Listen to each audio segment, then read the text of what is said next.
Cord Overstreet co-stars in an amnesia rom-com about a spoiled hotel heiress humanized by a bump on the head, the first fruit of Lohan's two-picture Netflix deal.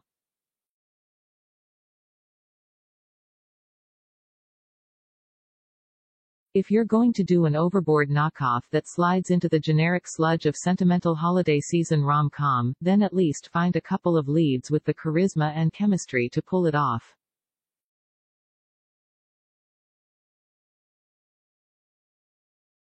Unless you're feverish with excitement at the prospect of Lindsay Lohan's screen comeback, and if you are, I'm sorry for your life, Falling for Christmas won't give you much pleasure beyond the recollection of Goldie and Kurt's fractious, frisky rapport in the 1987 favorite about an obnoxious amnesiac heiress who falls for a blue-collar misogynist.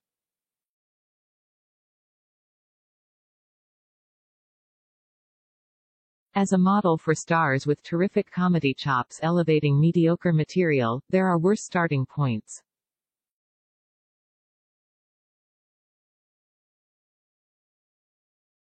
This sub-Hallmark dreck made by a bunch of hacks that don't deserve to be named is the first film out of Lohan's Netflix deal and her first feature in 3 years.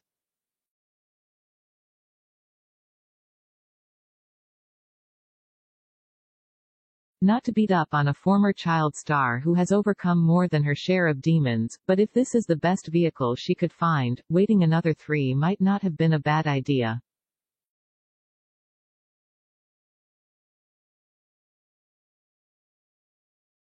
I get the fundamental pleasures of the basic cable holiday movie that the streamers are now eager to get in on, flat acting barely a notch up from soaps, bland visuals less polished than a Hershey's Christmas commercial, toothless plotting with nothing to offend your grandma in Ohio, a happy ending in which everyone is left beaming with hearts full of love and seasonal cheer.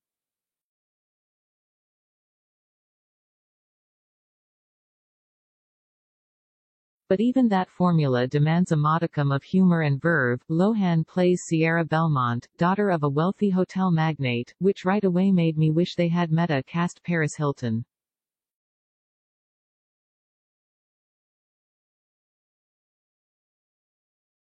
Since no kind of acting nuance appears to be required, at least she might have had some fun with it.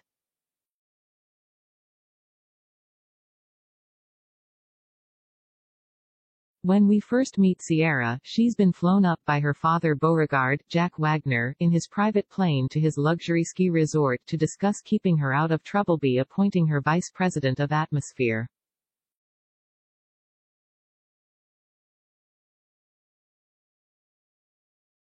But Sierra has other plans, as does her vain British social media influencer boyfriend Tad, George Young, who screams, gay, so loud he takes the surprise out of a later plottern.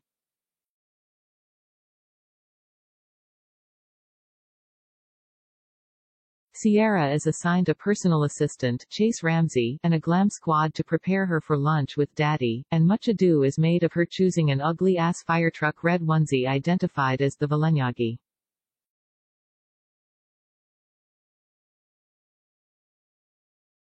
While that outfit earns its own slow-mo elevator exit with wind machine, it's basically the kind of hideousness you get when your ersatz movie can't land a real couture endorsement and you want to suggest, oh, I don't know, Valentino, Balenciaga and Issey Miyake.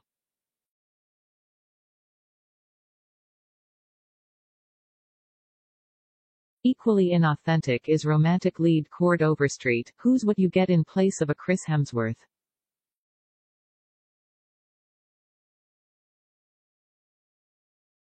The Glee alum here exudes the magnetism of a potato, though admittedly, that's as much the script's fault as his.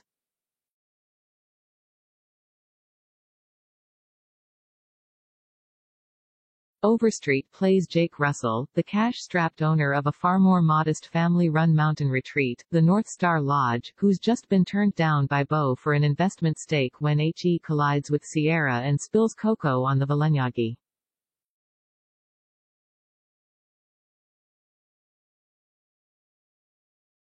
This sends Tad into a flap but doesn't leave enough of an impression on Jake for him to recognize Sierra when he finds her unconscious at the bottom of a mountain.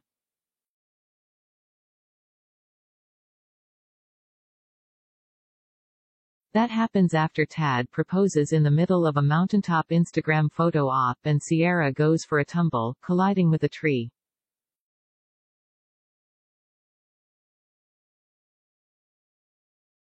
Tad falls in the other direction and gets conveniently stuck out of the way with wilderness ice fisherman Ralph Sean Dillingham.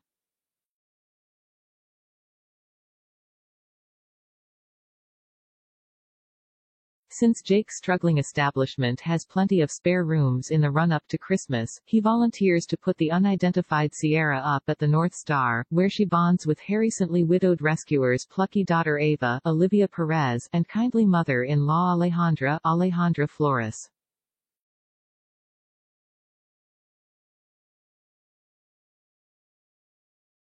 I guess Ava's missing tooth is meant to be cute, but there's only so much adorable mugging I could take.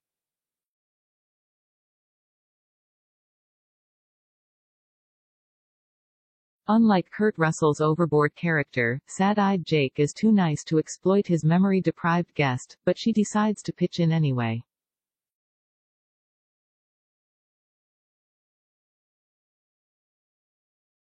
No hilarity ensues as pampered Sierra tries and fails to make beds, cook breakfast, clean a toilet or do laundry.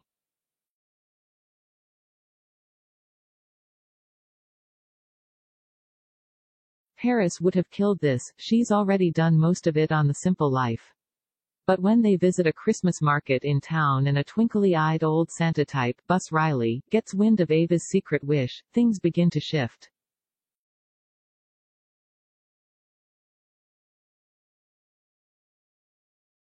The movie looks cheap, with a startlingly bad green screen ski sequence and a couple of animatronic critters that will fool no one.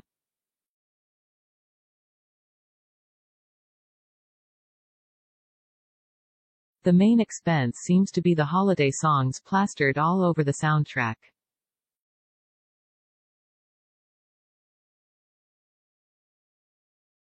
In one in-joke, Sierra wakes up to the familiar Netflix ta-dum logo tone and can't switch off fast enough when A Castle for Christmas pops up on her TV.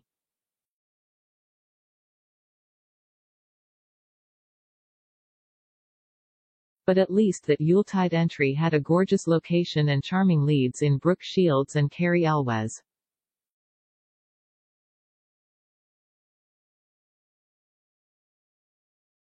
This shabby fake should be so lucky, it's a genuine Villanyagi.